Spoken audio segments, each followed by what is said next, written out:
dear beloved, Boss Mike, Cervera.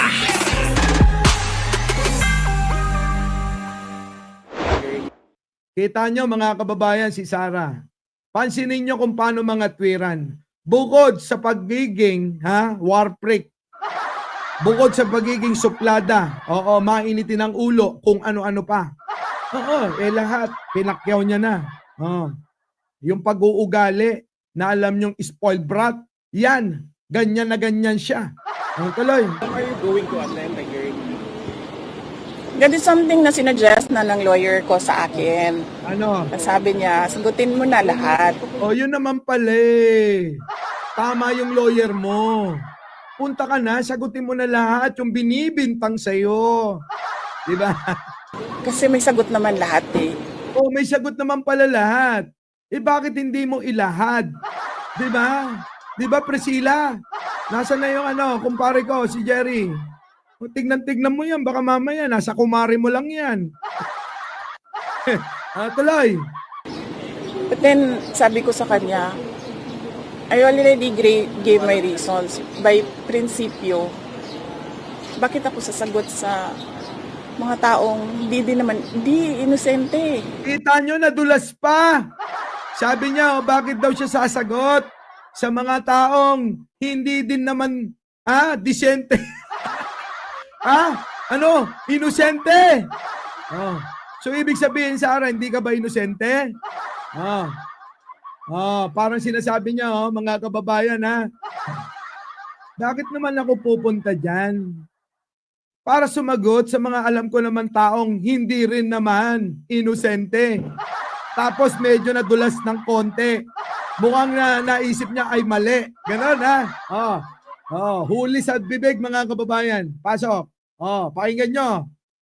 Prinsipyo, bakit ako sasagot sa mga taong hindi inosente. Kita nyo? Putik na yung mga kababayan, iba talaga to si Sara nyo. Dito pa lang, parang alam na alam nyo na may kasalanan nito. Yung katwiran niya, mga kababayan, abay, nandamay na lang ito. So parang sinasabi niya, ganun din naman ang tatay niya, di ba? Nung sinabing pumirma ng waiver, dapat lahat tayo. So sa bunganga mismo ni Sara, lumabas ito na hindi rin naman inosente. So ibig sabihin pare-parehas lang naman kayo. Ganun ba yon, Sara? So kung hindi din sila inosente, Sara, di sana magpakita ka rin ng ebidensya. Tama ba mga kababayan? Dapat mga kababayan, sa sinasabi niya na hindi rin naman inosente, di dapat siya magpakita rin ng ebidensya. Oo, sana all, Jerry Ramil. Buti na lang wala ka sa kapitbahay mo at kumari mo. Mga kababayan, thank you. Tuloy. Mga sinungaling. Kita nyo, di pare-pares kayo sinungaling. Di ba mga kababayan, aminado siya. Alam niya sa sarili niya na nagnakaw siya. Ganyan lang naman eh. Sinabi mo, ready naman, may sagot naman lahat. O dumalo ka na lang. Dumalo ka na lang, Sara. Ano na? Ngayon, eto, mga kababayan. Pasok. Website ng International. Hindi yan. Eto. Sa pagsampina ng NBI, nag-request pa si VP Sara Duterte na bigyan siya ng mga advanced na questions bago siya humarap sa ahensya. Kita nyo, saan kayo nakakita ng ganyan? Masyadong in-spoiled ni Digunyo yan. Mga kababayan? Biruin ninyo, kailangan may advanced question sa investigasyon. Sana all talaga. Lahat pwede para madepensahan kung ano yan. Pwede ba yon? Mga kababayan, tanong ko sa inyo ulitin ko lang. Si VP Sara, iimbestigahan sa NBI. Okay. So, bago daw siya pumunta, kailangan meron munang advance na tanong, question, kung ano yung mga itatanong. Ay, grabe. Iba mga kababayan to. Iba. Kailangan may advance question sa mga itatanong. Putik na yan, oh. Oh, yung binoto nyo. Halatang bobo. Ay, naku, nakakainit ng dugo si Sara Duterte, no? Mga kababayan, biruin ninyo. Mapapasana all ka na lang. Dapat, mga kababayan, lahat ng ipapatawag ng NBI, magbigay din ng advance questionnaire.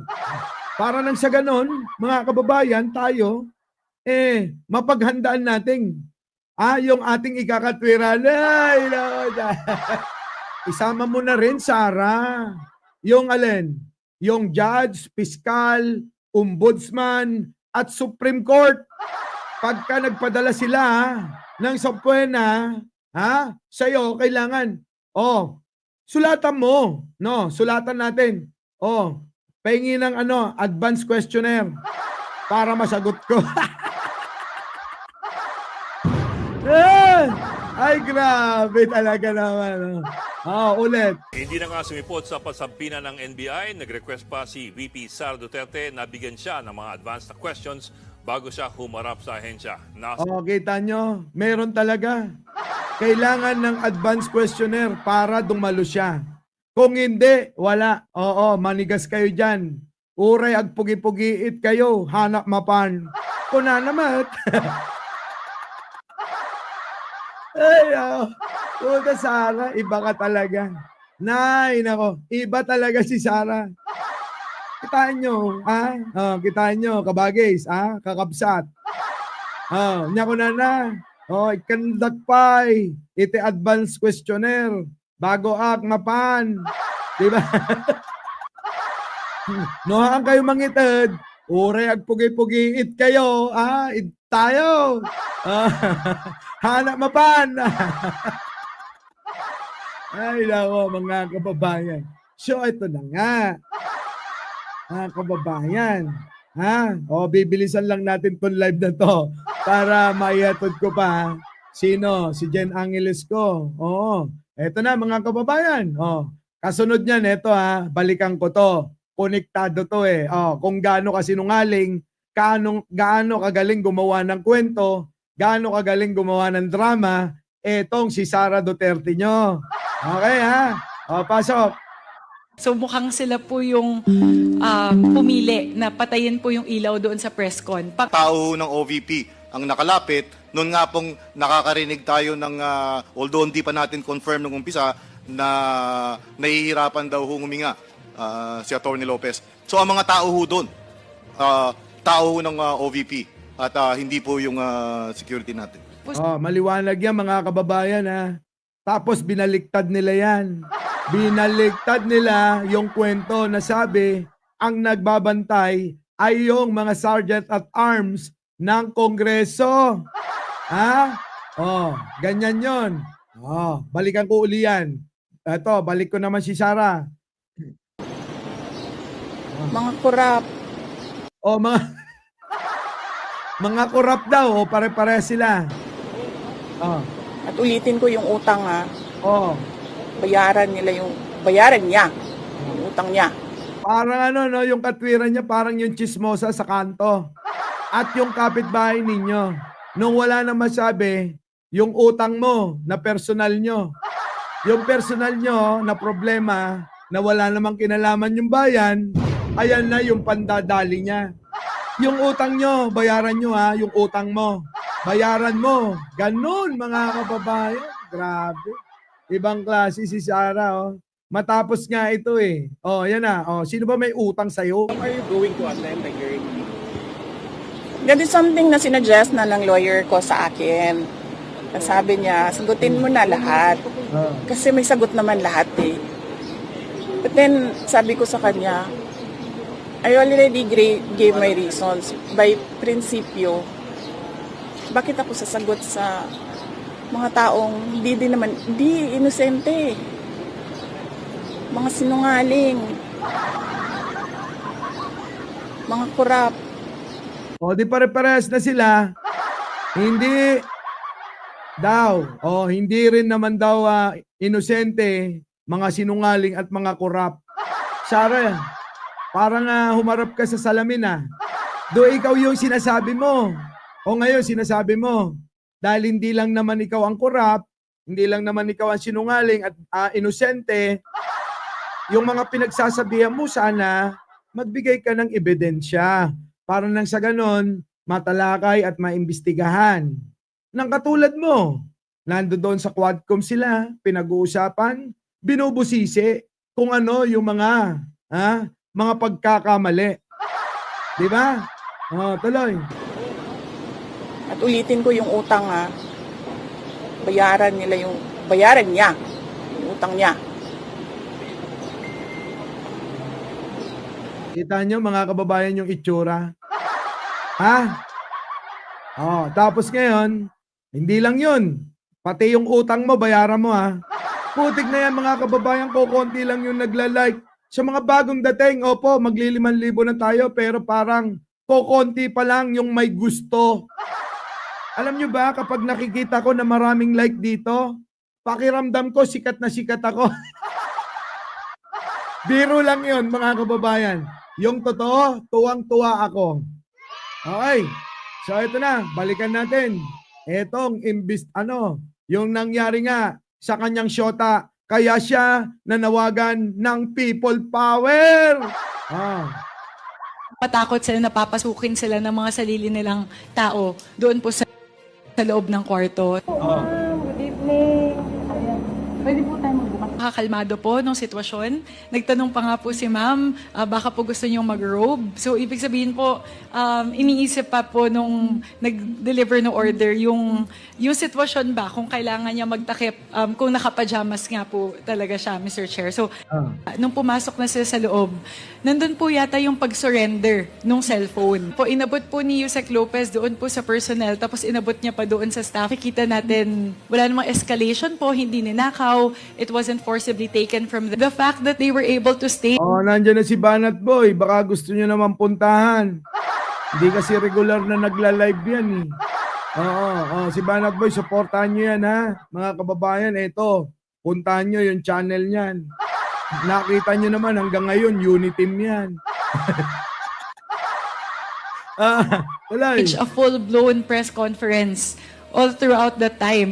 They seem to have access to devices, either laptops or cellphone. Nandun na yung ambulansya, pero si Yusek Lopez nagpe-press con. Narinig niyo yan mga kababayan.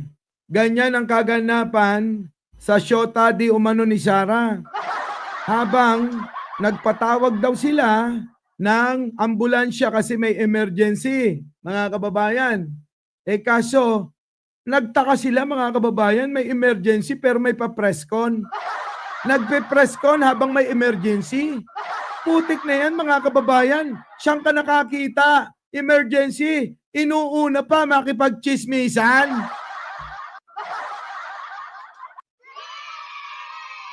Diba? Putik na yan Naloko na.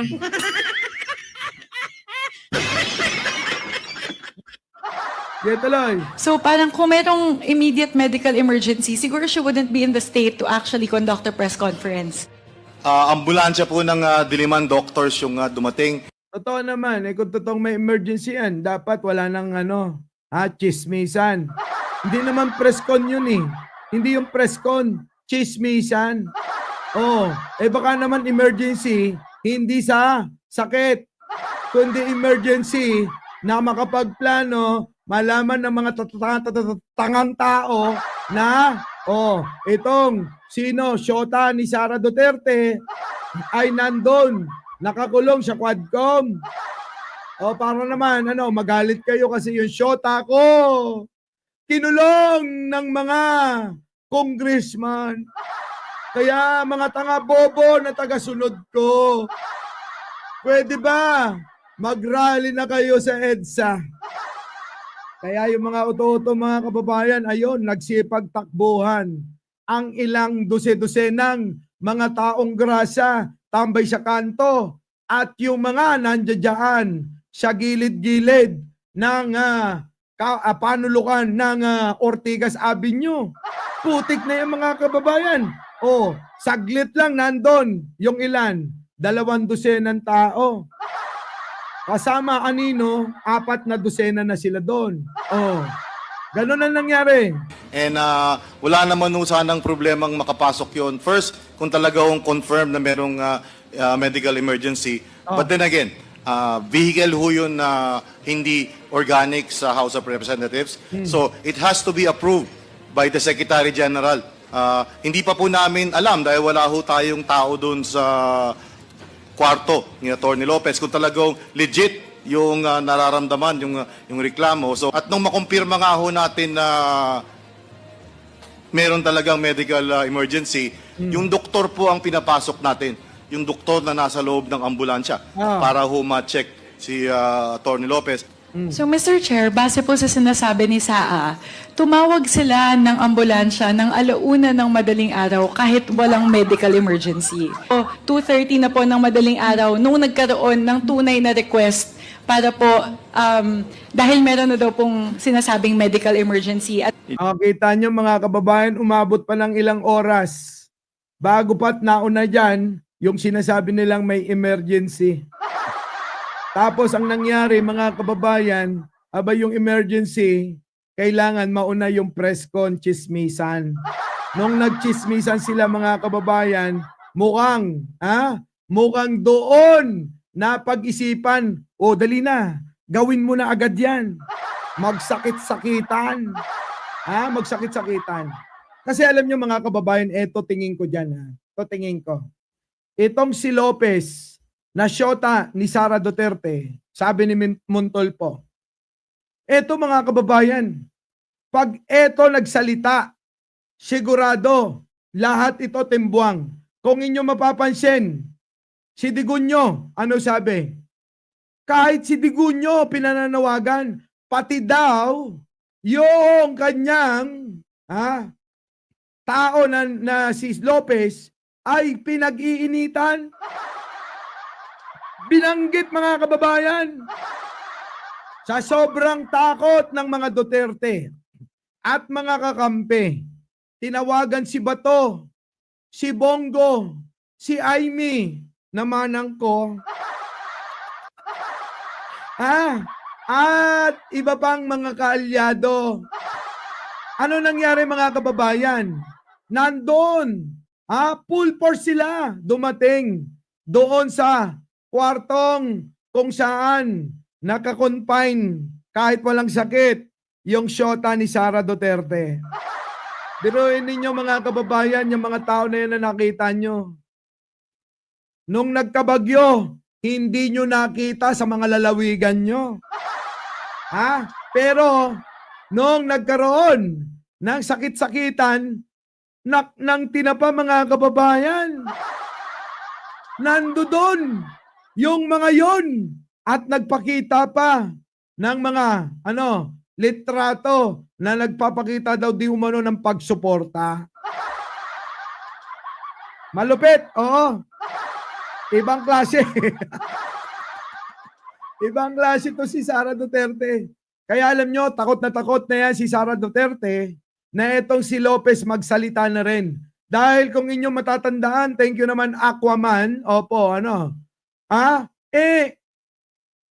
konting kembot na lang Yun na lang ang inaantay. Halos lahat na ng mga tauhan ni Sara nagsalita na laban sa kanya. Di ba? Yan ang nangyari. Pak hindi po tayo nagkulang doon, no? May medical team naka-standby doon. Morning, noontime, and afternoon, late afternoon, minimeasure yung vitals niya. But there was a point in time, ayaw niya nang magpa-measure. Gusto niya... Kita nyo, kasi ma-check na wala talagang sakit. Wala naman talagang nararamdaman. Ganyan ang totoo dyan. Moro-moro drama. Gawa-gawang kwento yung mga nangyaring yan. Our beloved Boss Mike Cervera.